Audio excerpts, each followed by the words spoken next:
सनसनीखेज शीना बोरा हत्याकांड पर बनेगी वेब सीरीज। बहुत कम बार ऐसा होता है कि किताब के OTT राइट्स पहले बिक जाएं और किताब बाद में छपे। एक थी शीना बोरा, किताब के साथ भी ऐसा ही हुआ। किताब उत्सव में चर्चा के दौरान लेखक संजय सिंह ने ये दिलचस्प जानकारी दी।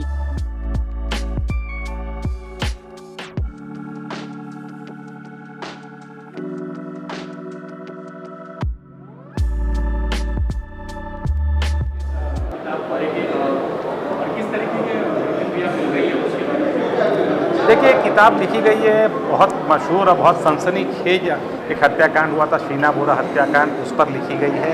आपको याद होगा 2015 में ये केस सामने आया था, तब जाकर पता चला कि कैसे एक माँ ने अपनी बेटी, जो उसके पहली शादी से पैदा हुई बेटी थी, उसकी हत्या कर दी थी। हत्या में उसने अपनी दूसरी शादी से जो तलाकशुदा पति था संजीव खन्ना, उसकी और ड्राइवर की मदद ली थी।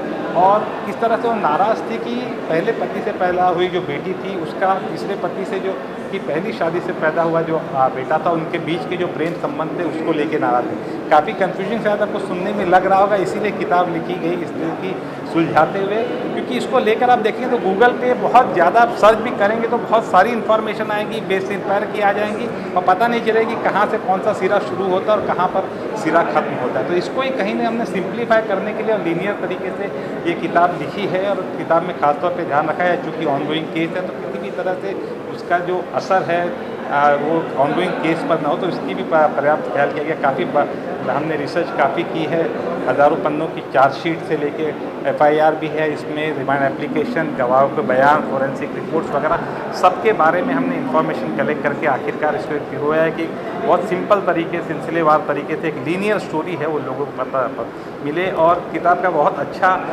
रिस्पॉन्स आ रहा है, क्योंकि ये लोग चाह रहे थे कि कहीं एक स्टोरी हो जो बहुत आसान तरीके से समझ ले।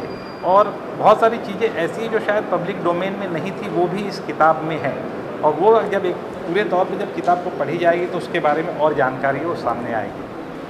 कितना चैलेंजेस था संजय जी, जैसे अभी आपने कहा कि वो किसका पति है, कितने नंबर का पति है, परीक्षा किसका है, कितने नंबर का पति है, ये सब डिसाइड करने के लिए। देखिए, इस पूरे फैमिली के अंदर थोड़ी रिश्तों की जटिल विषमताएं थी, मतलब काफ़ी मकड़जाल सा फैला हुआ था। क्योंकि इंद्राणी थी, उसकी तकरीबन 3 शादियाँ हुई थी, उस तरीके से तलाक हो गया। उसकी 2 शादियों से बच्चे थे। पहली शादी से शीना बोरा और मिखाइल पैदा हुए थे, दूसरी शादी से बेटी हुई थी। और दूसरी शादी से जो बेटी पैदा हुई थी उसको तीसरे पति ने गोद दिया हुआ था। और सेम वे था कि पीटर की 2 शादियाँ हुई थी। पहले शादी से जो पैदा हुआ बेटा था राहुल था, उसका शीना से प्रेम हुआ। तो इसको लेके जो कन्फ्यूजन वगैरह इतना था जो समझने में बहुत ही दिक्कत आता थी। इसलिए किताब में हमने एक फैमिली ट्री भी डाला हुआ है कि दोनों फैमिली ट्री डाला हुआ और एक्चुअल में रिश्ते किसके क्या थे, किसके साथ, वो भी हमने इसमें पूरी तरह से बताने की कोशिश की है। और बहुत मुश्किल था क्योंकि इस केस के दौरान, कवर करने के दौरान बहुत सारी थीरीज चल रही थी, कॉन्स्पिरेसी थीरीज थी, बहुत सारी अटकलबाजियाँ चली थी, बहुत सारे लोग चटखारे ले के बात कर रहे थे। तो हमको लगा कि इसको कहीं ना कहीं डॉक्यूमेंट के तौर पे सामने आए, जिससे लोगों को पता चले कि मामला था क्या, हुआ कैसे। और ख़ासतौर पर हमको हिंदी में लाने की लगा ज़रूरत है। बिकॉज एक तो इस तरह की किताबों की मतलब में डिमांड अच्छी होती है और ज़्यादातर इसमें जो डॉक्यूमेंट्स थे वो अंग्रेजी में थे, चार्जशीट वगैरह अंग्रेजी में थे, तो हमको लगा वो हिंदी में आना चाहिए। और एक मुश्किल हुई थी कि 3 अलग भाषाओं में थी। मुंबई पुलिस के कई सारे डॉक्यूमेंट थे वो मराठी में थे, CBI ने जो चार्जशीट फाइल की वो अंग्रेजी में थे, और जो गवाहों के बयान थे वो उनकी अपनी जो सुलभ भाषा थी उसमें लिए गए। तो किसी के अंग्रेजी में थे, किसी के हिंदी में थे, किसी के मराठी में थे। इस सबको कंपाइल करना बहुत मुश्किल काम था। तकरीबन 16,000 पेज के आसपास मैंने खंगाले हैं। अब कुछ कई सारी किताबें थी उसके भी हमने रेफरेंस दिए जो इससे जुड़ी हुई थी, चाहे राकेश मारिया की किताब हो या विधि मुखर्जी की किताब हो, और 2-3 और किताबें थी जिसका हमने रेफरेंस दिया था। तो इसको मिला के काफ़ी मैं कर दूँ कि मैंने मुंबई यूनिवर्सिटी से PhD की हुई है, लेकिन मेरी PhD की थीसिस पे जितनी मेहनत मुझे नहीं करनी पड़ी, उससे ज़्यादा मेहनत मैंने इस किताब में की थी। किताब में 220 के करीब में रेफरेंस पॉइंट है। जब आप आखिर में आप देखेंगी हर रेफरेंस पॉइंट की इस पर्टिकुलर इंस्टेंस को कहाँ से लिया गया वो भी हमने इसमें बताया हुआ है। जब किताब में जहाँ पे भी रीडर को, पाठक को दिक्कत होगी तो उस पर्टिकुलर रेफरेंस पॉइंट को जाकर भी देख सकता है। तो ये तमाम जो चीज़ें थी वो हमने किताब में रखी हुई है।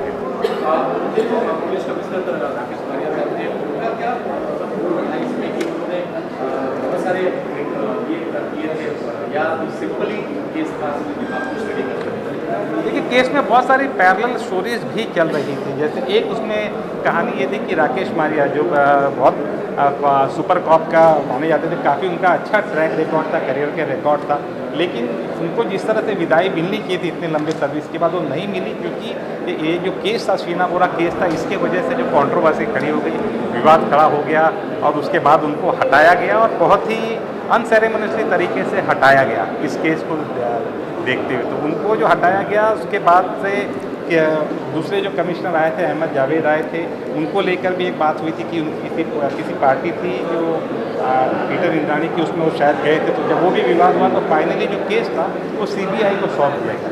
उसके बारे में भी इसमें जिक्र है और इसमें ये भी जिक्र है कि कैसे एक पत्रकार है उस पर दबाव आते हैं, कैसे पत्रकार अपने हिसाब से भी कॉन्स्पिरेसी थ्योरी बनाते हैं, जहाँ खबर नहीं होती है उसमें भी कैसे खबर क्रिएट कर देते हैं। इसके बारे में भी बताया, क्योंकि इतने साल मेरे पत्रकारिता का अनुभव रहा था तो उसको भी हमने इसमें समेटा हुआ। पीटर मुखर्जी का क्या रहा उसमें, या नहीं या है, कैसा है किताब? देखिए, फाइनल उसने कुछ किया था या नहीं किया था, इसका जो आदेश है वो तो अदालत से ही आता है, क्योंकि मामला जैसे मैंने कहा कि कोर्ट के विचाराधीन है, कोर्ट में चल रहा है मामला। लेकिन पीटर को शुरुआत में अरेस्ट नहीं किया गया था जब तक जांच मुंबई पुलिस के पास थी।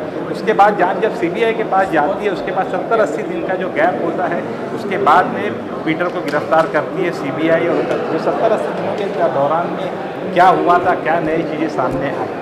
और ख़ास बात और है कि इस मामले में फ़िलहाल जितने भी आरोपी थे सभी लोगों को बेल मिल चुकी है, ज़मानत मिल चुकी है। और पीटर का जब ज़मानत का आप ऑर्डर पढ़ेंगे तो उसमें काफ़ी कमेंट या जो मेंशन किया हुआ है अदालत ने अपने ऑर्डर में, उससे लगता है कि पीटर का जो रोल था वो शायद उतना संगीन नहीं होगा जो जितना दावा किया गया था। पर फिलहाल मैं कहना चाहूँगा कि आखिरी जो होता है वो ऑर्डर कोर्ट का ही होता है। ज़मानत के जो के लिए अलग पैमाने होते हैं, तो जब फाइनल वर्डिक्ट आता है अदालत के सामने उसके अलग पैमाने होते हैं। हाँ जी, ये जो है बड़े पर्दे पे भी आने वाली है। इसकी ये मेरी तीसरी किताब है जिस पर वेब सीरीज़ बन रही है। इसके पहले तेलगी की जो किताब मैंने लिखी थी उस पर वेब सीरीज़ बन रही है। अपलॉज बना रहा है सोनी लिखकर, और मई महीने में उसकी स्ट्रीमिंग हो जाएगी। इसके अलावा CIU क्रिमिनल इन यूनिफॉर्म जो किताब थी उस पर भी मैंने लिखी थी, उस पर भी वेब सीरीज़ अनाउंस हुई है। और ये तीसरी किताब है शीना बोरा। इसमें एक इंटरेस्टिंग बात ये थी कि ये किताब थी और पूरी होने के पहले ही इसके जो राइट्स थे वो एक्वायर कर लिए गए प्रोडक्शन हाउस द्वारा। जब किताब पूरी भी नहीं थी उनको कहीं से पता चला कि किताब लिखी जा रही है, उसके बाद उन्होंने अप्रोच किया। तो ये इस किताब में अच्छी बात है कि पहले इसके OTT राइट्स बिक गए, एक्वायर हो गए, और उसके बाद में किताब पूरी हुई। किताब आपको राजकमल प्रकाशन है उसके स्टोर्स में उपलब्ध है, ऑनलाइन भी किताब उपलब्ध है। और मेरे ख्याल से सारे जितने बड़े स्टोर्स हैं उसमें मेरे ख्याल से अगले एक हफ्ते के दौरान में भारत के जितने बड़े बड़े स्टोर्स हैं, जो मेजर बुक शॉप्स हैं, उस पर उपलब्ध हो जाएगी। ऑनलाइन प्लेटफॉर्म पे भी अब ये किताब उपलब्ध होगी आपको, अमेज़ॉन से लेके बाकी जितने भी मेजर प्लेटफॉर्म हैं जहाँ पर आमतौर पर किताबें रहती हैं, वहाँ से आपको इस बारे में मिल जाएगी। देखिए, ये शीना बोरा जो के ऊपर मर्डर के ऊपर लिखी हुई ये किताब है, इसके बारे में मेरा सिर्फ एक ही बहुत महत्वपूर्ण बात कहना चाहता हूँ कि अखबार नवीसी और किस्सा गोई, इन दो चीज़ों की दो पैरेलल पटरियों के ऊपर सरपट दौड़ती हुई रेल है ये किताब, जिसमें अगर आप सवार हैं तो आपको सारी दुनिया, सारी कायनात, सारा अपराध और रिश्तों का मकड़जाल, वो इतना खूबसूरती से आप उसके साथ में उस रवानी में बहते चले जाते हैं जो कि आपको कहीं और देखने के लिए नहीं मिलेगा। ये किताब जो है ये बेसिकली बहुत ही अच्छे तरीके से, बहुत सरल और सहज भाषा में लोगों के सामने पूरा का पूरा शीना बोरा हत्याकांड की कहानी पेश कर देती है।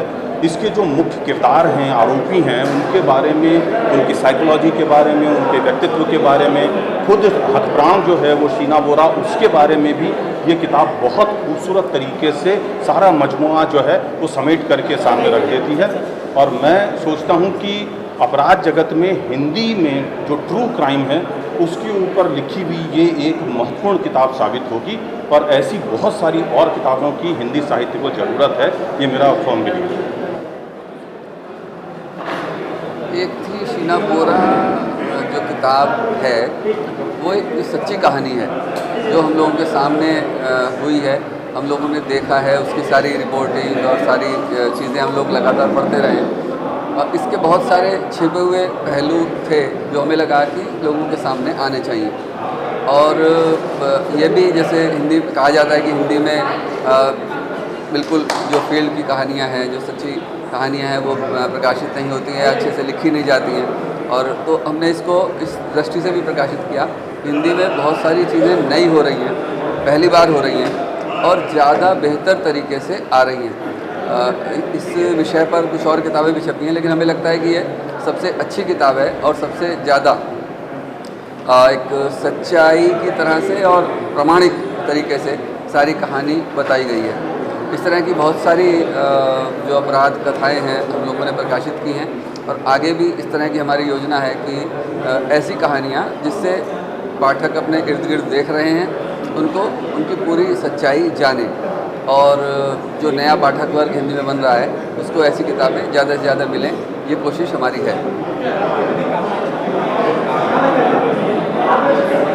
ये किताब जो हमारा असल में कहना मैं चाहूँगा कि हिंदी किताबों का जो डिस्ट्रीब्यूशन नेटवर्क है वो पूरे देश में फैला हुआ है। किताबें सुदूर जम्मू से लेकर के और केरल तक किताबें जाती हैं, इधर गुजरात से लेकर के ईटानगर तक किताबें जाती हैं।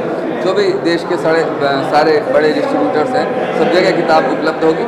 और सबसे बड़ी चीज़ आजकल ऑनलाइन किताबें उपलब्ध रहती हैं, तो हमारी राजकमल प्रकाशन की वेबसाइट पर, अमेजन पर, फ्लिपकार्ट पर, जो भी ऑनलाइन सेल्स के सारे प्लेटफॉर्म्स हैं सब जगह किताब उपलब्ध है।